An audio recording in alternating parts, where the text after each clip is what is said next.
Today we will discuss different provisions of bail. All the provisions of bail are given under section from 436 to 439 of CRPC. 436 relates to bail of accused persons in bailable offence. 437 relates to bail of accused in case of non-bailable offence. 438 relates to anticipatory bail petition. 439 relates to special power of Court of Session or High Court for granting bail.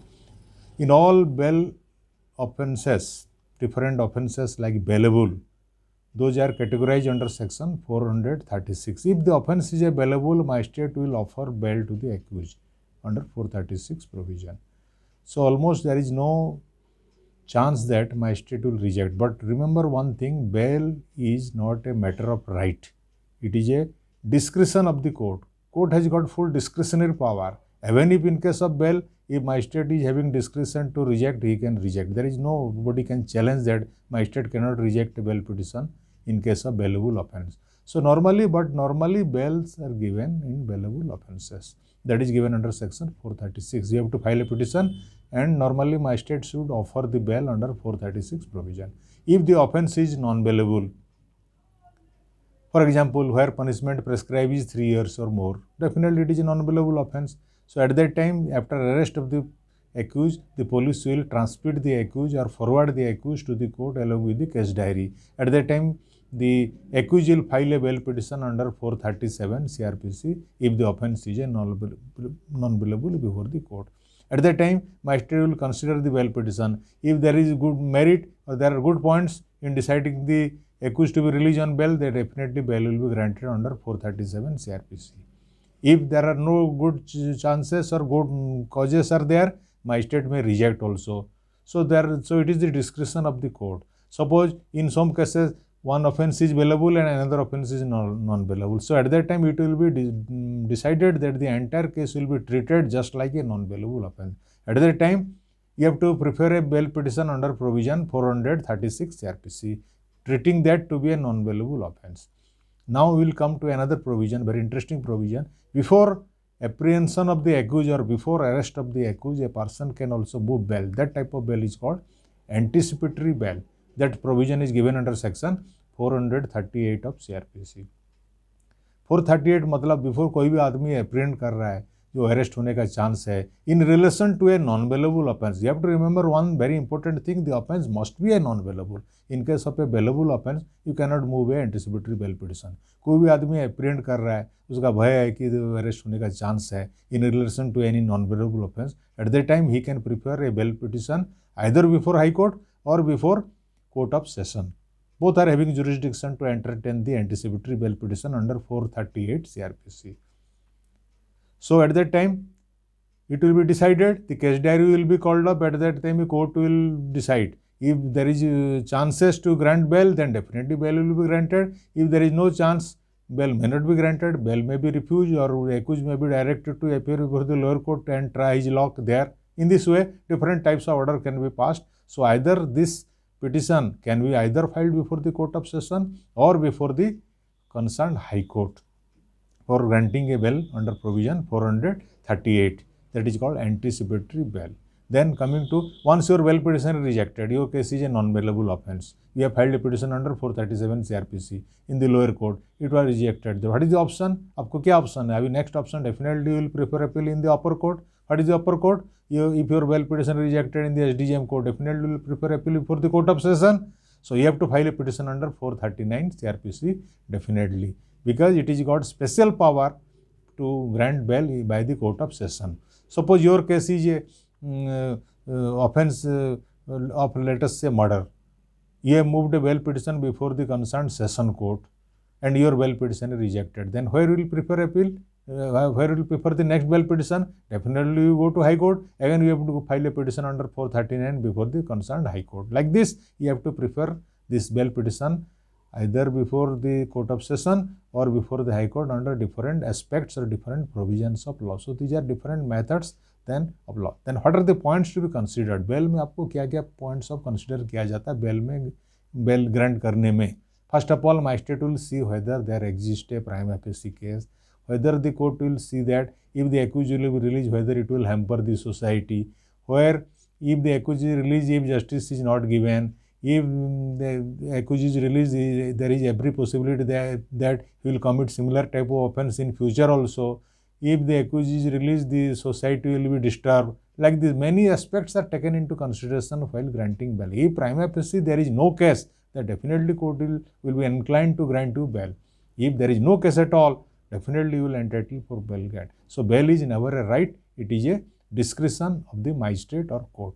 So these are different provisions given under section, different provision 436 to 439 that relates to bail. And remember one thing, once a bail is granted, that will continue till judgment is delivered. Sometimes in some special cases, bail may also be rejected by the upper court. Suppose after release of a person on bail, and there is a condition he has executed in the bail bond that I shall not terrorize the witnesses, prosecution witnesses. Subsequently, after release on bail, he terrorizes the witness and threatening the witnesses. If there will be a complaint that the witness after release from bail, he is terrorizing or he is threatening the witnesses, there is every chance the prosecution will file a petition. He has violated the terms and conditions of the bail. So at that time, there is every possibility the bail order may be cancelled. Again, the accused will be taken to custody. So there are certain chances are also there. Sometimes bail order can also be cancelled in special exceptional circumstances. Otherwise, once a bail is granted, it is for till judgment is delivered. So nobody can reject the or cancel the bail petition during the accused person continuing with the trial. So these are different provisions relating to bail petition. Now let us say certain sections is there. Section, let us say, bar of taking cognizance after lapse of time. Once a time is lapsed, for taking cognizance, there is a time prescribed in the CRPC. That provision is given under section 468 CRPC. Different types of offences are there. For different types of taking cognizance, there are certain time period is given under this provision, where 6 months time, 1 year, 3 years, like this different types of times prescribed under law, that is called limitation period. And once the magistrate is taking cognizance within the limitation period, then the case is okay. If the magistrate is not taking cognizance and the time has lapsed or time is over, at that time magistrate is restricted, magistrate cannot take cognizance and there is a bar. That bar is given under section 468 CRPC. Now we will discuss very important provision, almost that is the last section of this CRPC as far as procedural matter is concerned, that is called quashing of cognizance or quashing of a case by the High Court under provision 482 CRPC. That is called, otherwise called inherent power of High Court. That is, in short, it is called quashing. What is the meaning of this term quashing? In case of quashing, a FIR can be quashed, a charge sheet can be quashed, everything can be quashed, a cognizance can be quashed, anything can be quashed, charge can be quashed. So the High Court is enjoying a inherent power under 482 CRPC to quash anything. If suppose some petition is filed, there is no prima facie case against the accused throughout the case. In the entire case, there is no exist of prima facie case. The accused file a petition under 482 CRPC before the concerned High Court to quash. So after considering or after examining all the relevant papers and documents or case diary, if court come to a conclusion that there exists no prima facie case at all, then definitely court is there to quash so definitely the case will be quashed. Sometimes cognizance are quashed. Suppose wrongly magistrate has taken cognizance without any material or without any evidence at all, without anything magistrate has taken cognizance. That cognizance can be also challenged under 482 CRPC before the concerned High Court to quash. The cognizance also can be quashed. A charge sheet can also be quashed. Police has wrongly submitted charge sheet. In which cases charge sheets are submitted? कौन सा case में charge sheet file किया जाता है? After examining all the witness लोग को examine करने के बाद ये prima facie case is made out and the case is believable, case is found to be true, then police will submit a charge sheet under 173 CRPC. If let us say in some case charge sheet, if police after examining or witnesses and after entire investigation come to a conclusion there exists no case at all, the case seems to be false or seems to be untrue, it is not a true case, at that time what police will do? Then definitely police will submit a final report. So that is in short called FRT, final report. Final report will be submitted by the court, that will be accepted by the judge. Then a notice will be sent to the complainant for protest. If he is not protesting within the stipulated time, then this final report will be made absolute. The case will be dropped against the accused. So many methods are there, but you have to adopt the method in systematic and within the limitation period. Everything there is a law of limitation. Under this law, all the limitations are prescribed and you have to go by that.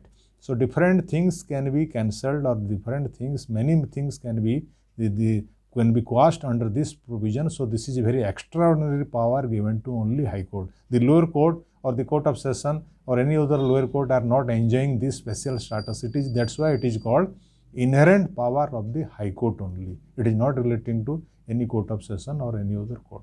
So in this way, so this different sections, all these things can be quashed under this provision, and after that, after filing of this petition, sufficient hearing will be taken up. The defense will file their petition, they will move their petition, the prosecution will be given opportunity to oppose. After oppose, if magistrate judges come to a conclusion that there exists no case at all and the entire charge sheet is wrong or charge sheet is false, charge sheet is not established, in that case the charge is not well founded, the evidence, the FIR is having no prima facie case against the, basing all these aspects taken into consideration, the High Court can quash that under the provision of, this is relating to quashing. So this quashing can be made at any time. It is not that, but after judgment a case cannot be quashed, a petition cannot be filed under 482 CRPC. Definitely this quashing petition will be filed when the case is sub judice or pending before the concerned court of law for trial. So after charge also a person can go for quashing. After submission of charge sheet during trial, a person can go for quashing the FIR, or after submission of all these documents and after submission of charge sheet again he can go for, or after framing of charge, or after taking of cognizance. So many aspects are there, many things are there. So everything can be quashed by invoking the special jurisdiction of High Court. The High Court is having ample power to quash anything, provided the case is, there is no case is made out against the accused. So these are specific provisions under this provision under section 4. So now let us summarize the entire CRPC. Certain cases are triable in a particular area. So you have to see the place of inquiry and place of trial. That is very much vital. For all cases, there is a limitation. Suppose you are filing an appeal, you are filing a revision. For revision 90 days, for filing appeal 30 days. These are certain limitations. You have to see the limitation very systematically, otherwise your limitation will be time barred. If your case is time barred, then your limitation will be over, then at that time your case will not be accepted, it will be rejected, your revision will be rejected. So a limitation plays a very vital role and jurisdiction plays a very vital role, and different courts are having different types of jurisdiction, different types of judges, they are empowered to decide different types of cases, having different jurisdiction. What is the empowerment given to them, they will decide within that. This first class, second class magistrate, first class judicial magistrate, sub-divisional judicial magistrate, assistant session judge, chief judicial magistrate, court of session. These are different types of judges given under our judicial system. Certain magistrates are there, they are coming under executive category. For example, additional district magistrate, sub-divisional magistrate, executive magistrate, revenue officer. Their power is only for maintenance of law and order. They are not answerable to the coming under, they are under High Court, they are working under government. So they are answerable to maintenance of law and order. So their job is basically, it is a job just like the offences coming under section 107, 109, 100, it is just like a preventive. So their job is just like a preventive. Before happening of something, they will act or they will exercise their jurisdiction to prevent some happening or some misdeed in the society or in the public place. So different cadres of magistrates are there, their jurisdiction power is different. So all these things are different, procedures are given. So all procedures, some offences session tribal. If your offence is a session, in charge sheet one offence is session and other cases are non-session, then your entire case will be treated as session and you will be tried under session procedure. So your case will be tried by a session judge. If your case is a warrant tribal, your case will be tribal by first class magistrate or any other magistrate, just like assistant session judge or CJM. In this way, you have to see your case, accordingly your case will be So, but one thing you remember, if your case is a session case and charge sheet is always submitted before the lower court, after submission of charge sheet, the case will be committed under the provision of commitment chapter to the court of session for disposal in accordance with law. So, this is the basic thing. So, basically all these things are given under our CRPC, and it is purely a procedural aspect of law. All the procedures mentioned in this act you have to follow them meticulously. If the procedures are not adopted, then definitely there is every possibility of losing your case. So the procedures are very important, and you have to see all the guidelines that is given under our CRPC enacted in 1973 Act. So all the procedures you have to follow, just like police issuing a notice, he has to follow the provision of section 41. Where offences is less than 7 years, he will issue a notice. Where he is apprehending, there is less chance of arresting a person, he will issue a notice. If there is no notice, so it is a demerit of police, then definitely the accused will take advantage of that. If signature of the accused is not exhibited by the trial court during trial by the prosecution or by the prosecutor failed to exhibit, then definitely advantage will go to accused. In this way, the defense system is different and the prosecution system is there. Prosecution has to follow their system meticulously, and all the procedure that is given they have to follow. If there is any laches or mistake on the part of prosecution, then definitely the case will come to end, and definitely the advantage will go to. In this way, the entire CRPC is mentioned.